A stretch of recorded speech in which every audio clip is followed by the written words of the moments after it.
Awalnya tidak ada rencana untuk berbisnis ataupun memulai Leka, tapi karena waktu itu pengen cari kerjaan, banyak perusahaan yang selama COVID juga freeze hiring, akhirnya mau nggak mau ya coba cari jalan lain, dan pas itu cuman iseng-iseng jualan doang.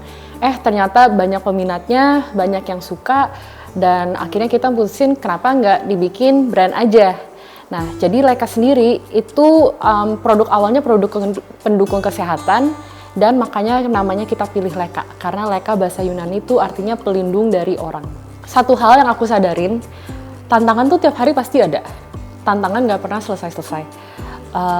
Cuman bagaimana kita melihat tantangan tersebut dan respon kita terhadap tantangan tersebut, itu yang kita bisa ubah dan mempermudah kita. Aku challenge diri aku pengen bisa ngobrol dengan siapapun tentang apapun, tapi itu kan broad banget. Gimana kita pecah itu jadi action yang lebih doable. Waktu itu aku challenge diri aku, dari tiap minggu deh minimal mulai ngobrol sama satu orang baru. Nggak harus orang yang kayak wow banget, yang keren banget, profesional banget. Sesimpel kayak aku lagi beli kopi deh, ngobrol aja sama kasirnya. Halo, nama aku Selina, aku sebagai founder dari Leka.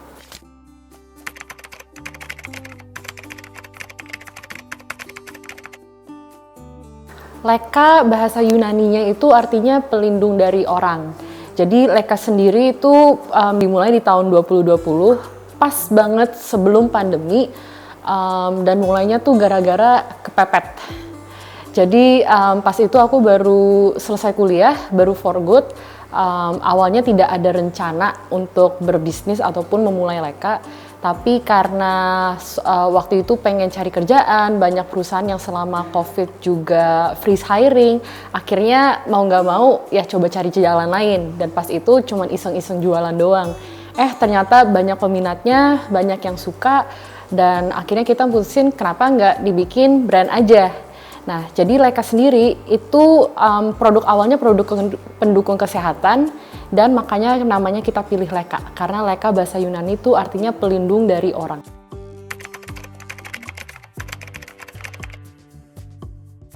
Sejak berdiri, jadi produk paling pertama kita itu sterilizer, itu alat sterilisasi pakai sinar UVC. Dulu kan kita takut pegang barang sama permukaan ya pas COVID itu. Jadi alat itu tinggal disinarin ke barang, permukaan dia bunuh semua bakteri. Nah, dari situ ternyata customer kita minta untuk alat sterilisasi ruangan yang lebih gede. Terus kita develop. Setelah itu baru ketahuan COVID kan menularnya lewat udara. Customer kita juga tanya, ada nggak produk yang sterilisasi pakai sinar UVC tapi buat udara? Jadi kita develop air purifier. Nah, dari situ produk turunannya jadi banyak tuh air purifier, dari yang kecil, portable, buat di mobil, sampai yang gede banget di ruangan. Dan tahun lalu setelah COVID udah menurun, kita udah berani keluar tanpa pakai masker. Kita deep dive lagi ke customer kita, produk mereka tuh ada masalah apa lagi sih? Dan yang menarik tuh ada satu orang bilang mereka membeli air purifier harapannya biar rumahnya nggak lembab. Nah, di situ kita kayak, waduh, air purifier biar nggak lembab, itu kan sebenarnya dua masalah berbeda. Tapi dari situ kita kayaknya ini idenya menarik deh. Indonesia kan kita juga lembab ya. Dari situ kita develop the humidifier, dan sampai sekarang itu jadi produk-produk line up-nya Leka.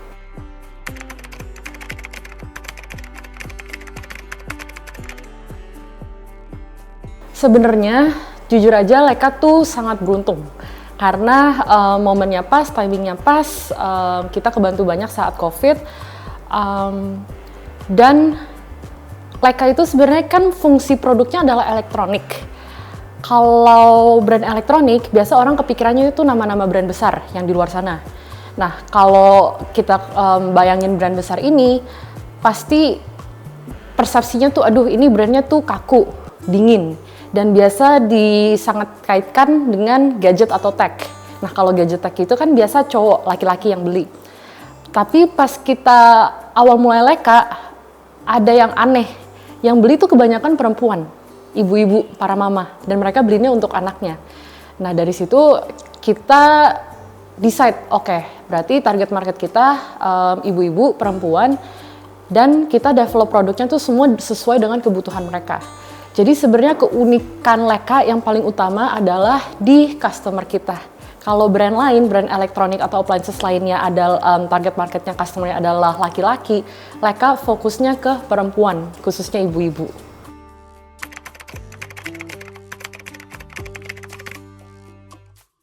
Dua tahun yang lalu belum banyak yang tahu produk Leica, tapi banyak yang membutuhkan air purifier. Pada saat itu angka kasus COVID lagi tinggi-tingginya. Banyak yang masuk rumah sakit, banyak angka kasusnya, banyak yang panik dan ketakutan. Terus karena semua orang cari air purifier, itu sampai di satu titik air purifier di mana-mana tuh sold out dan pre-order. Udah kayak jadi barang langka lah.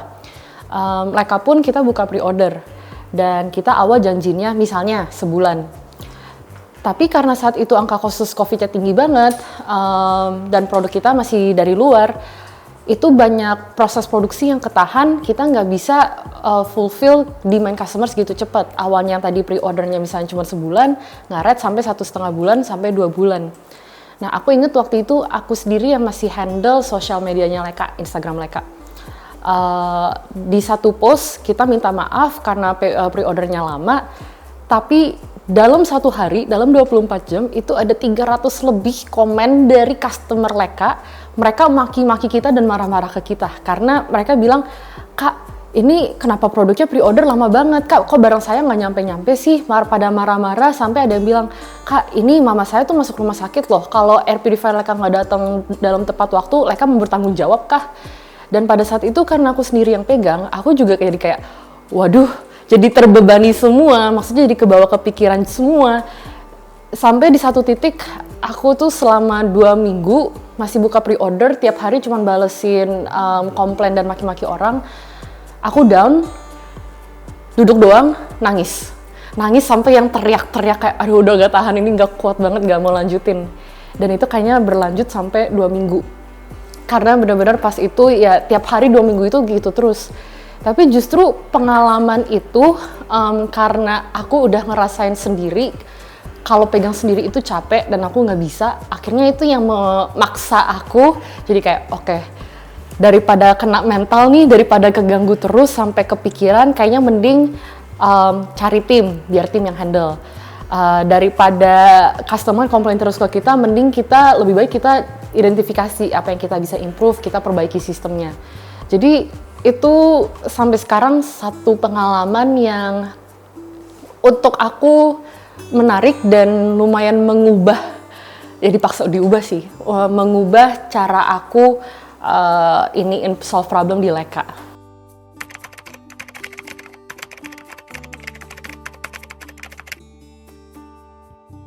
Satu hal yang aku sadarin, tantangan tuh tiap hari pasti ada. Tantangan nggak pernah selesai-selesai.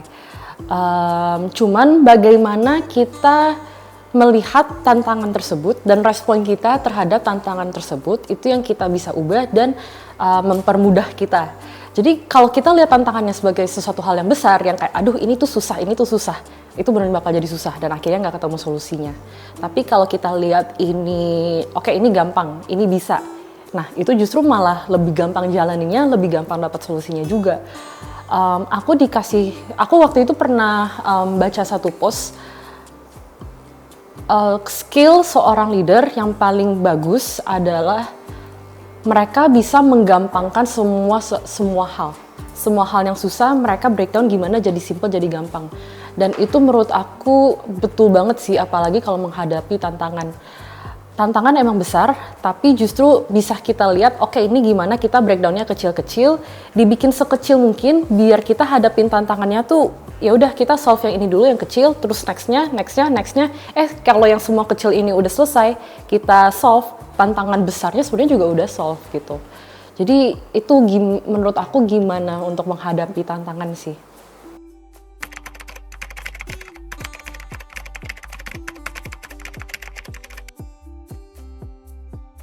Jadi reseller ini pun selama ini Leica penjualannya itu kebanyakan online. Kita pun juga pertama kali ada reseller seperti ini.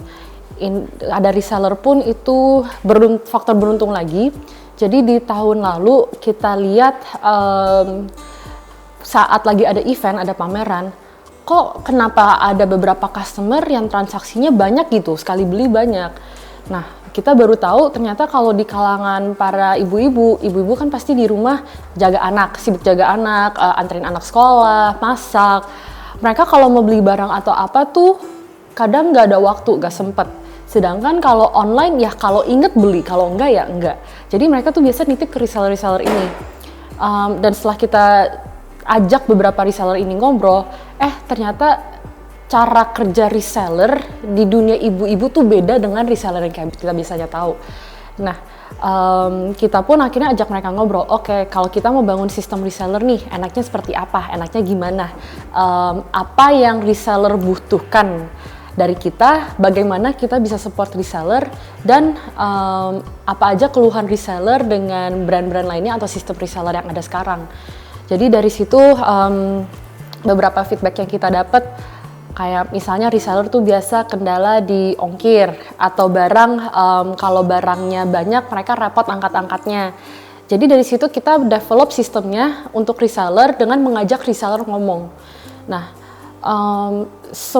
untuk semua proses reseller ini selalu kita ajak involve diskusi mereka, karena mereka yang paling tahu, mereka yang jalanin tiap hari, dan sebenarnya kan kita sama-sama butuh ya. Reseller butuh brand untuk produk, kita juga butuh reseller sebagai perpanjangan tangan kita untuk sales. Jadi kita sadarin, oke, ini sistem resellernya tuh harus sama-sama menguntungkan, sama-sama win-win. Jadi bagaimana kita bisa membangun environment atau ekosistem yang nyaman dan beneficial buat reseller juga. Itu cara kita memanage reseller-reseller tersebut. Dan kalau tantangannya, tantangan paling besar karena reseller ini kebanyakan adalah ibu-ibu juga ya. Mereka tuh biasa mereka setelah antar anak ke sekolah, ada nganggur, ada waktu luang, mereka cari uang tambahan lah. Mereka sekalian resell barang-barang kita. Nah, tantangan paling besarnya adalah bagaimana kita bisa approach atau jangkau lebih banyak reseller lagi dan mengkomunikasikannya dengan mereka. Karena produk Leica itu semua produk yang tidak umum.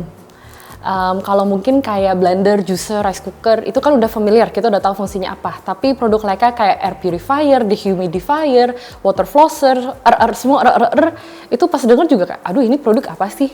Nah, ibu-ibu kita butuh kapan produknya. Tapi bagaimana kita bisa mengkomunikasikan dengan gampang bahwa bagaimana kita mengkomunikasikan dengan gampang dengan cara yang ibu-ibu ini juga gampang memahami produk kita, dan mereka juga gampang mengkomunikasikannya ke customer mereka. So far itu tantangan paling besar di Leica sih.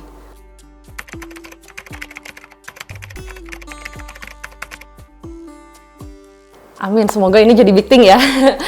Jadi mereka sebenarnya 1 bulan yang lalu kita baru launch sister brand. Jadi di tahun lalu saat karena Leica paling dikenal untuk air purifiernya, tapi sejak COVID menurun, kebutuhan dan demand buat air purifier kita juga menurun. Kita pivot dan cari tahu lagi produk apa lagi sih yang para ibu-ibu ini butuhkan. Salah satunya adalah masuk ke oral care. Jadi aku pribadi itu giginya sensitif, makanan tuh sering nyelip dan aku tuh susah flossing pakai benang gigi. Jadi pas aku ke dokter gigi saranin coba pakai nama alatnya water flosser. Dia kayak flossing tapi pakai tekanan air, tinggal disemprot aja semua bersih. Nah tapi pada saat itu harga water flosser tuh mahal, sekitar 1-2 jutaan. Lalu aku coba, pas itu tim produk kita coba lempar ke ibu-ibu ini. Ibu-ibu ada yang ngerasain hal yang sama nggak sih? Dan ternyata banyak juga yang ngerasain hal yang sama. Nah dari situ, dari water flosser itu ternyata sukses menjadi produk hero Leica. Lalu kita develop sikat gigi elektrik juga dan produk oral Leica lainnya. Tapi produk kalau seperti sikat gigi elektrik itu kan harganya lumayan mahal ya dibanding sikat gigi biasa. Banyak ibu-ibu ini bilang, Kak, aku udah pakai sikat gigi elektriknya Leica nih, ini lembut dan nyaman banget, tapi harganya mahal, bisa nggak dibikin ke sikat gigi biasa? Jadi karena segitu banyak permintaannya, Leica develop sister brand baru namanya Vesca, fokusnya tetap ke oral beauty. Kalau orang lain biasa familiarnya oral care kan identiknya kayak aduh ini dental banget, dokter gigi banget, formal banget, kayak kesannya tuh serem gitu. Nah kalau oral beauty kita tuh konsepnya kepikiran kalau skincare makeup kita mau coba-coba pilih warna yang bagus yang cocok sama kita. Kita beli karena packagingnya lucu, karena warnanya lucu. Baju fashion kita, tas, sepatu bisa kita ganti tiap hari. Kenapa kita nggak perhatikan gigi juga? Padahal kalau kita ketemu orang, biasa senyum, hal pertama yang orang perhatiin pasti gigi. Makanya kita sebut Vesca sebagai oral beauty brand. Nah, pertama produk kita mulainya dari sikat gigi, tapi kedepannya kita akan ekspansi ke produk oral care lainnya. Jadi semoga itu jadi the next big thing untuk Leka.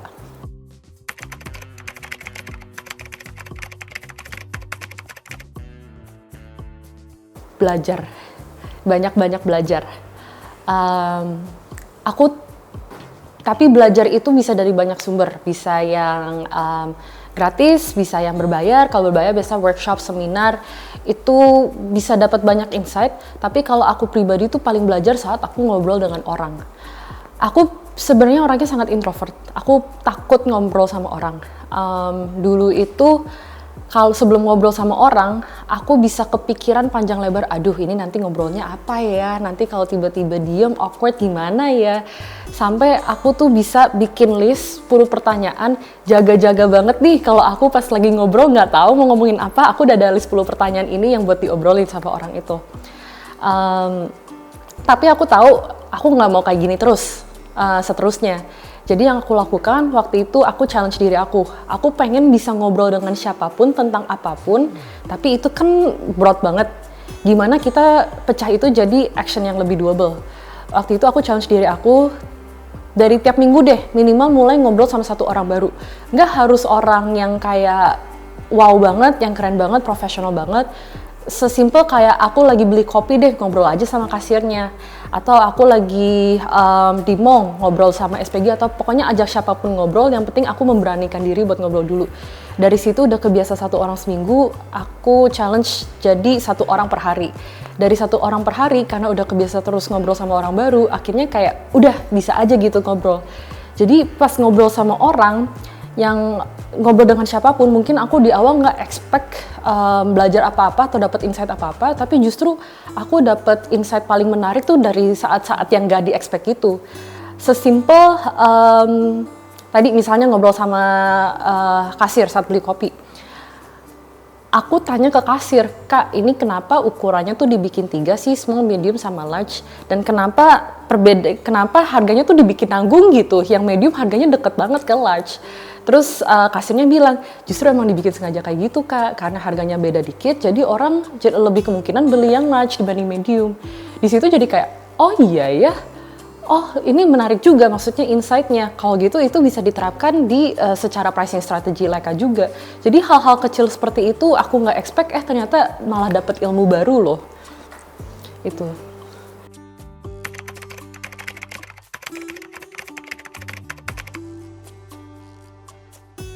Gaya kepemimpinan aku itu mostly aku kasih tahu ke tim secara garis besar goal besarnya apa, lalu aku biarkan tim explore. Terserah apa yang mau dilakukan, terserah apa yang mau dicoba, salah nggak apa-apa. Toh kalau salah pun sebenarnya perusahaan kita Leka yang tanggung jawab. Tapi nggak apa-apa, coba aja, karena kalau kita nggak coba, kita nggak pernah tahu ini actually works atau enggak. Dan itu pun aku kasih kebebasan ke tim dan nggak dimonitor langsung.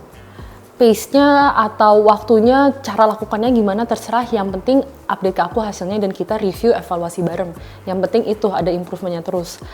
Jujur aku nggak tahu ini cara kepemimpinan terbaik atau enggak. Tapi kenapa ini works di aku dan untuk Leka, karena Leka adalah brand baru. Apalagi kalau elektronik, kompetitor kita kan semua brand-brand besar. Kalau kita gak menemukan cara baru atau cara yang kreatif untuk membedakan kita gak bakal bisa survive. Makanya kalau lihat produk line up Leka pun sebenarnya lumayan beragam. Awal orang kira kayak, oh air purifier kok tiba-tiba jual sikat gigi? Ya tapi bekerja kok, dan itu emang sesuai kebutuhan customer kok. Jadi itu kayak kepemimpinan aku.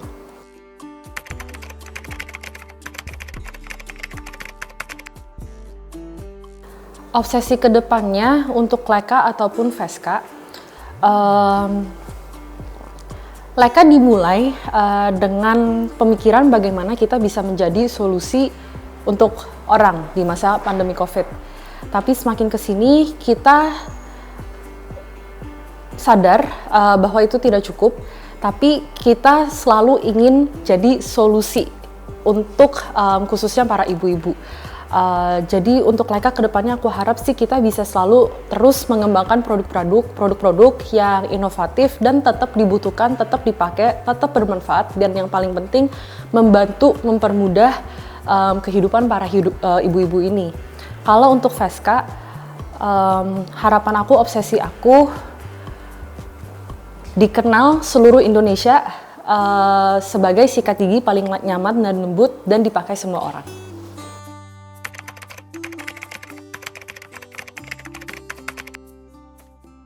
Pasti jalan-jalan dong.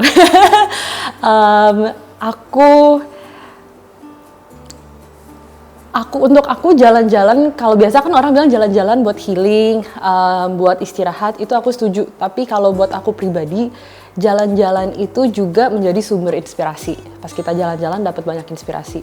Karena aku merasa kalau misalnya di kerjaan dengan situasi, dan kita udah sehari-hari sibuk lah dengan kerjaan, akhirnya tuh kayak kepalanya tuh penuh dan kita jadi nggak bisa melihat hal-hal yang sebenarnya mungkin di luar sana menarik, tapi ya karena fokusnya cuma yang di depan mata kerjaan terus, matanya nggak terbuka. Tapi pas kita jalan-jalan, kita jadi kayak lihat di luar sana kayak, oh iya, kalau di negara ini yang mereka lakukan loh, kalau di negara ini yang mereka lakukan loh. Dan aku merasa tuh Indonesia sendiri udah banyak grow dibanding pas aku dulu awal mulai, tapi masih banyak potensi yang kita bisa garap. Nah, kalau negara lain udah bisa, kita bisa bawa ke Indonesia dan kita coba, dan kalau itu bisa membantu Indonesia buat grow lebih baik lagi, ya kenapa enggak?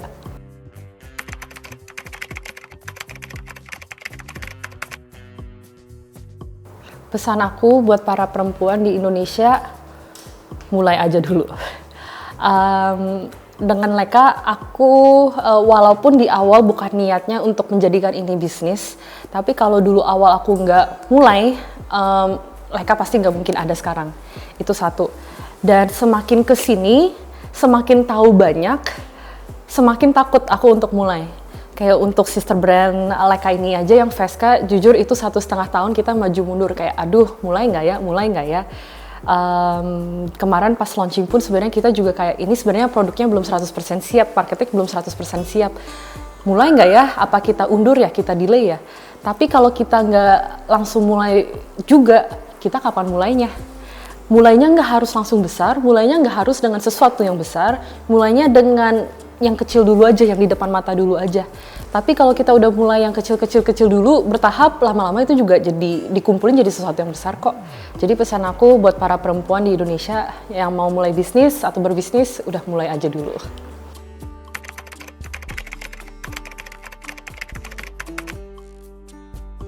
Karena Leka selalu ingin menjadi solusi untuk banyak orang, untuk para ibu juga, untuk mempermudah hidup orang. Aku harap semoga semua orang jadi kayak nungguin, Leka bikin produk apa lagi nih? Dan kapanpun, apapun masalah atau kendala yang sekarang lagi dialamin, feel free DM kita di Instagram, lewat WhatsApp, lewat marketplace, apapun, kasih tahu aja, Kak, aku ada masalah ini, Leka ada produknya nggak? Siapa tahu kita malah develop produknya dan malah mempermudah hidup kamu.